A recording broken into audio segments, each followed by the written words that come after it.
Dangerous గై 10వ భాగం. ఊహించని విధంగా చేతుల్లోకొచ్చిన గొలుసును చూసి నివ్వెరపోయి ఎంతో అలర్ట్ అవుతూ మళ్ళీ వెంటనే అటు ఇటు తిరిగి చూసింది. ఆ వెంటనే ఆకాశంలోంచేమన్నా ఊడిపడిందా అనుకుంటున్నట్టుగా కొంచెం భయంగా పైకి కూడా చూసింది. మరోసారి అటు ఇటు చూశాక భయంతో వెంటనే ఇంట్లోకెళ్ళిపోయి తలుపు వేసేసుకుంది. ఊపిరి బిగబట్టి చూస్తున్న నాగవీర్ ఒక్కసారిగా గుండెల నిండా గాలి పీల్చుకుని రిలాక్స్ అయ్యాడు. నిశ్శబ్దంగా మళ్ళీ గోడ దూకి ఇంటికి తిరిగొచ్చేశాడు. అతనిలోని విచక్షణ అప్పుడు పనిచేయడం ప్రారంభించింది. ఈ అర్ధరాత్రి టైంలో పక్కింటి అబ్బాయి నాగవీర్ తమ ఇంట్లోకి దొంగతనంగా వచ్చాడంటే ఆ ఇంటి వాళ్ళు ఎలా చూస్తారు? అందులోనూ వయసులో ఉన్న అమ్మాయి కోసం వచ్చాడంటే ఏం చేస్తారు? అసలు నేనేంటి ఇలా చేయడమేమిటి? స్టూపిడిటీ అని అప్పుడు కసిగా తను తానే తిట్టుకున్నాడు నాగవీర్. బెంగళూరు నుంచి రిటర్న్ వచ్చేసింది శిల్ప. ఆ విషయం మనీషాకి తెలిసి వెంటనే ఫోన్ చేసింది. సాయంత్రం ఆఫీస్ అవగానే ఆంధ్ర హాస్పిటల్కి వచ్చి కలవమని చెప్పింది. ఆమె తనని నాగవీర్కి తనకి మధ్య జరిగిన రొమాన్స్ గురించి అడగడానికే రమ్మంటుందని శిల్ప ఊహించలేదు. ఫోన్ కట్ చేశాక మనీషాలో నాగవీర్ గురించిన ఆలోచనలు తీవ్రమయ్యాయి. అసలు ఆ రోజు నాగవీర్తో లిప్ టు లిప్ కలిపే వరకు ఎలా ప్రొసీడ్ అయ్యాను? వర్షం, ఇద్దరి మధ్య ఏకాంతం, చలిగాల్లే మెయిన్ రీజనా అనుకుంటుంటే ఆమె మనసు అనుమానంతో మరిన్ని ప్రశ్నల్ని గుప్పించి వదులుతుంది. ఆ మినిట్లో నాగవీర్ మీద ఏదో తెలియని ఎఫెక్షన్గా కూడా అనిపించిందేంటి? నాకు నేనుగా అతనికి ఎందుకు దగ్గరైపోయాను? శిల్ప కూడా నాలాగే అయ్యిందా? లేక నాగవీర్ ఇంకేదైనా బ్లాక్మెయిల్ చేసి లొంగ తీసుకున్నాడా? నాగవీర్ అలాంటి వాడు కాదనిపిస్తుంది. ఒకవేళ శిల్పే అతడి అట్రాక్షన్లో పడి ఆ అవకాశం ఇచ్చిందా?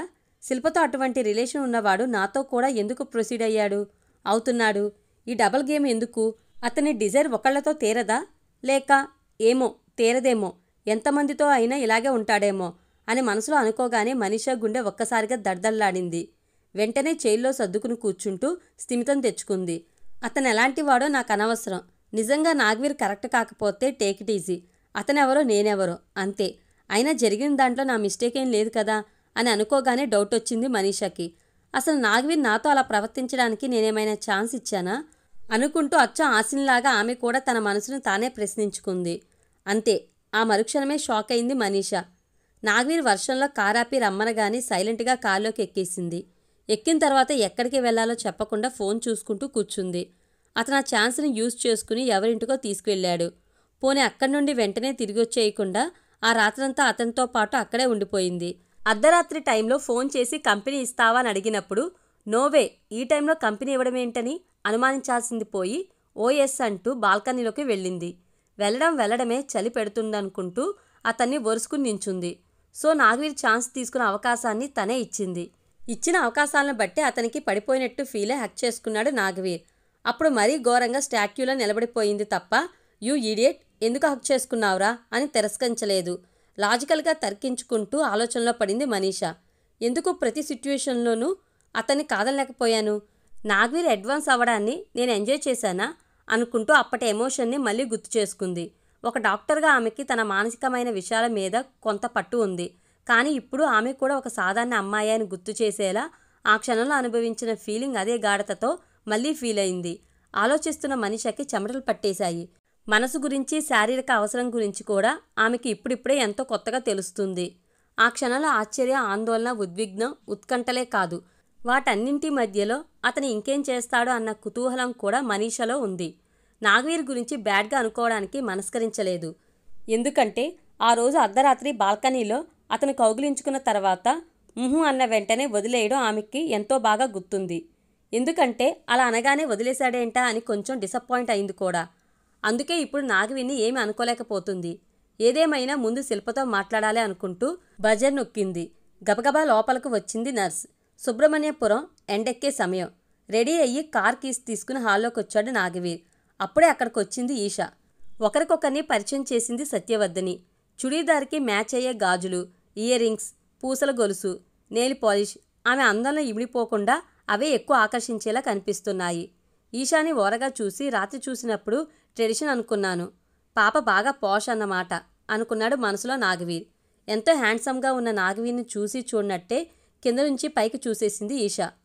పసుపు పచ్చని ముఖంలో బలంగా కనిపిస్తున్న దవళ్ళు, సూటిగా జారున్న ముక్కు, కింద నల్లని మీసాలు, క్లీన్గా షేవ్ చేసున్న లేత ఆకుపచ్చ చెంపలు, దట్టంగా ఉన్నాయి ఐబ్రోస్, వాటి కిందనే తేనె రంగు కళ్ళు, తెల్లని గడ్డ పెరుగు మీద చిక్కని తేనె ముద్ద మాదిరి మెరుస్తున్నాయి అతని కళ్ళ ప్యూపిల్స్. ఎందుకో ఆ కళ్ళను మళ్ళీ చూడాలనిపించింది. మెల్లగా ఆ కళ్ళల్లో చూపు కలిపింది. అంతే, ఈషా కళ్ళు మళ్ళీ రెప్పవాల్చడం మర్చిపోయాయి. బ్యాంకుకి లేటవుతుందన్నావు కదమ్మాయి, మా వాడు అటే వెళ్తున్నాడు, డ్రాప్ చేస్తాళ్లే, వెళ్ళు అని సత్యవతిని ఈషాని ఈ లోకంలోకి తెచ్చింది. బయటకు నడిచాడు నాగవీర్. కారు వీధి మలుపు తిరిగింది. కారులో నాగవీర్ చాలా కాస్ట్లీగా హాలీవుడ్ హీరోలా కనిపిస్తున్నాడు ఇషాకి. తన అందాన్ని కూడా అలా గొప్పగా రాయల్గా చూపించే సోర్స్ తన దగ్గర లేదు అని నాగవీర్ని ఈర్షగా చూస్తూ మనసులో తెగ ఫీల్ అయిపోతుంది ఇషా. ఆ విషయం గమనించాడు నాగవీర్. బ్యాంక్లో నీ డిజిగ్నేషన్ ఏంటి? ఇషాని డైవర్ట్ చేయడానికి అడిగాడు. క్యాషియర్. నేటివ్ ఎక్కడా? జవాబిచ్చిందామె. ఏం చదువుకున్నావు? ఎంకామ్ చేశాను. బ్యాంక్లో జాబ్ బోరింగ్ అబ్బా, మీ కంపెనీలో నాకేదైనా జాబ్ ఉంటే అని కైపుగా అడుగుతూ నాగవీర్ లెగ్ మీద చేయేసింది. నాగవీర్కి ఇషా బాగా తేడా అని అర్థమైపోయింది. ఆమె చేతిని సున్నితంగా పక్కకు తప్పించాడు. సారీ, నీ క్వాలిఫికేషన్ ఎంకామ్. కంప్యూటర్స్లో మాస్టర్స్ కంప్లీట్ చేస్తే తప్ప మా ఎన్వీఐటీలోని పోస్టుకి క్వాలిఫై కారు అని బ్యాంక్ స్ట్రీట్లోకి పోనిస్తూ నిర్మోహమాటంగా చెప్పాడు. నాగవీర్ మాటలకి అహం దెబ్బతిని మొహం నల్లబడింది. నా సర్కిల్లో సూటబుల్ జాబ్ ఏమైనా ఉందేమో ఎంక్వైరీ చేస్తాను, డోంట్ వరీ. ఇషా ఫీల్ గమనించి అన్నాడు. వేరే ఎక్కడో అయితే నేనే సెర్చ్ చేసుకోగలను. నాకు మీతో కలిసి పనిచేయాలనుంది, సూటిగా మనసులోని ఉద్దేశాన్ని చెప్పింది. సిల్లి అని నవ్వేశాడు నాగవీర్. అతడి నవ్వుకి మరింత మెస్మరైజ్ అయిపోయిందామె. ఈలోపు బ్యాంకు వచ్చింది. నాగవీర్ మీద పడిపోతున్నట్టుగా వంగి సెల్ఫీ ప్లీజ్ అని నవ్వుతూ అప్పటికప్పుడే 4 ఫొటోస్ తీసేసింది.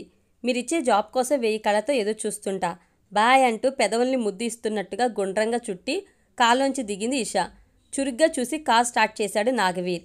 సరిగ్గా అప్పుడే ఆ బ్యాంక్కి ఎదురుగా ఉన్న జమీందార్ బంగ్లా పై నుంచి ఆ కార్ని అందులోంచి దిగిన ఇషాని గుచ్చిగుచ్చి చూస్తున్నాడు ఫణీంద్రరాజు. అతను సుబ్రహ్మణ్యపురానికి మాజీ సర్పంచ్ గారి ఒక్కగానొక్క కొడుకు. ఫణీంద్రరాజుకి పక్కన వెనక నిలబడిన వాళ్ళు కూడా వెళ్ళిపోతున్న నాగవీర్ కారు వంక ఆవేశంగా చూస్తున్నారు. వాళ్లలోంచి గున్న ఏనుగులా ఉన్న అంజీ గబగబా ఫణీందర్ చూపు పడేలా ముందుకొచ్చాడు. ఇదే కరెక్ట్ టైం అన్నా, ఎంటాడితే ఎక్కడో ఓ చోట దొరికేస్తాడు, ఏసేద్దాం అని చాలా ఆవేశంగా అన్నాడు. ఆ పక్కనే ఉన్న మరో 2 భారీకాయలు అతన్ని కింద నుంచి పైకోసారి చూశారు. లేటైపోతుంది, త్వరగా చెప్పన్నా మరింత ఆవేశపడ్డాడు అంజీ. ఫణీంద్రరాజు మీసం మెలేశాడు. నీలో ఆవేశం చాలా ఎక్కువగా పొంగుతుందిరా అంజిగా, దాన్ని పొల్లి బయటకు పోనివ్వకు, అలాగే ఉంచు, అవసరమైనప్పుడు బయటకు తీద్దువు. నువ్విక్కడికి కొత్తగా వచ్చావు కదా, ఏదేదో చేసేయాలని, ఎవడెవడినో పొడిసేయాలని ఉంటది. కానీ చేసే ముందు వాళ్ళు ఎవరో ఏంటో, వాళ్లతో మన పాత అనుభవాలేంటో ముందుగా ఓసారి వీళ్ళనడిగి తెలుసుకో అని వెంకట్ వైపు ఓరగా చూశాడు. ఆడు చేయి జారిపోతాడేమో అన్నా మళ్ళీ అన్నాడు అంజీ. అంతే, చివున లేచాడు ఫణీంద్రరాజు. ఇప్పటి వరకు చెప్పిందంతా ఏమర్థమై సచ్చిందిరా ఎదవ. వాడు పైకి ఎర్రగా బుర్రగా ఉన్నాడని, అమెరికాలో చదివొచ్చాడని, వాడికి ఇక్కడ నాటుతనం గురించి తెలీదు కామోసో అనుకుంటున్నావేమో. వాడిక్కడే పుట్టి ఇక్కడే పెరిగినవాడు. పాము విషం తిని కూడా బతికినవాడ్రా. మా అబ్బే వాడినేం చేయలేకపోయాడు. ఇదిగో ఈ 2 బండనా కొడుకులు 2 సార్లు బోర విరుచుకుని వెళ్ళి తన్నులు తినొచ్చారు. తెలుసుకోరా, నీ ముందరోళ్ల అనుభవాలు తెలుసుకో అని విసుగుతో కసురుకున్నాడు ఫణీంద్రరాజు. నేను వీళ్ళలా కాదన్నా, నా కత్తివేటు తెలుసుగా, గొర్రెపోతు తలని ఒక్క దెబ్బకి తెగ్గోసేటోణ్ణి. ఆడి తల కూడా అలా తీసేస్తానంతే మరింత ఆవేశంగా అన్నాడు అంజీ. ఒరే, నీకు కత్తివేటు ఒకటే తెలుసు, ఆడికి కరాటీలు కుంఫూలు కూడా తెలుసురా. అవే కాక వాడి దగ్గర లైసెన్స్డ్ రివాల్వర్ కూడా ఉంది. మరి నీ దగ్గరేముందిరా ఈ బొజ్జ తప్ప.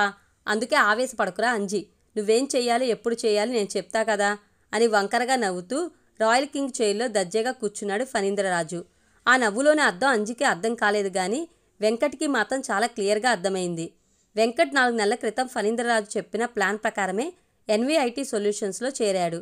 కానీ ఫణీంద్రరాజు వేసిన ప్లాన్ని సక్సెస్ చేసే లోపే నాగవీర్ చేత జాబ్లోంచి తీసేయబడ్డాడు. నిన్న ఉదయం నాగవీర్ సుబ్రహ్మణ్యపురంలోకి రావడం చూసినప్పుడే వెంకట్ ఏదో ఒకటి చేయాలనే నిశ్చయంతో ఫణీంద్రరాజుతో మాట్లాడాడు. వాళ్ళిద్దరూ కలిసి పెద్ద పథకం వేసి దాన్ని ఫిక్స్ చేసుకున్నారు కూడా. అందుకే వాళ్ళిద్దరూ మాత్రం వెళ్ళిపోతున్న నాగవీర్ కారు వంక చూస్తూ ఎంతో కాన్ఫిడెంట్గా ఉన్నారు. మధ్యాహ్నం 2 గంటలు అవుతుంది సమయం. సుబ్రహ్మణ్యపురం నుంచి డైరెక్ట్గా ఆఫీస్కి వచ్చేశాడు నాగవీర్. రావడమే ప్రాజెక్ట్ హెడ్ మాచరయ్యను తన ఛాంబర్లోకి రమ్మన్నాడు. చైర్లో కూర్చుని ఏదో ఆలోచిస్తూ క్యాజువల్గా మెడ మీదకి చేయి పోనిచ్చాడు నాగవీర్. మెడ బోసుగా తెలిసింది. అప్పుడు గుర్తొచ్చింది రాత్రి ఇషా జుట్టులో చిక్కుకుపోయిన లాకెట్ గొలుసు. గోడ దూకడం గుర్తొచ్చి చిన్నగా నవ్వుకున్నాడు. సరిగ్గా అప్పుడే ప్రాజెక్ట్ హెడ్ మాచరయ్య, శిల్ప లోపలికి వచ్చారు. నాగవీర్ నవ్వుకోవడాన్ని ఆశ్చర్యంగా చూసింది శిల్ప. ఆఫీస్లో అతడెప్పుడు సీరియస్గాను ఎంతో గంభీరంగానూ కనిపిస్తాడు తప్ప ఇలా నవ్వడాన్ని ఆమె ఇంతవరకు చూడలేదు. ప్రాజెక్ట్ హెడ్తో నెక్స్ట్ చేయాల్సిన ప్రోగ్రామింగ్ వర్క్ని చాలా డీటెయిల్డ్గా వివరించాడు నాగవీర్. అలాగే కరెక్షన్స్ చేసిన కొన్ని ప్రింటౌట్స్ని ఇచ్చి వాటిలో ఉన్న ప్రకారం ప్రోగ్రామ్స్ని కూడా చేంజ్ చేయించమని చెప్పాడు. తర్వాత వాళ్ళని ఇక వెళ్ళమన్నట్టుగా చూశాడు నాగవీర్. ప్రాజెక్ట్ హెడ్ బయటికి వెళ్ళిపోయాడు. శిల్ప మాత్రం అక్కడే నిలబడింది. ఏంటన్నట్టు ప్రశ్నార్థకంగా కళ్ళెగరేశాడు. మీరు నవ్వితే చాలా బాగున్నారు అని గబుక్కున అనేసింది. వాట్? నేనెప్పుడు నవ్వాను? షాకింగ్గా అన్నాడు నాగవీర్. ఇందాక మేము లోపలికి వచ్చేసరికి మీరేదో థింక్ చేస్తూ నవ్వుతున్నారు. మీ స్మైల్ చాలా బాగుంది అంది శిల్ప. థ్యాంక్స్ ఫర్ యువర్ కాంప్లిమెంట్ అని చైర్లోంచి లేచాడు నాగవీర్. అంతే, నించున్న నాగవీర్ని సందేహంగాను ఎంతో భయంగా కూడా చూసి వేగంగా బయటకొచ్చేసింది శిల్ప.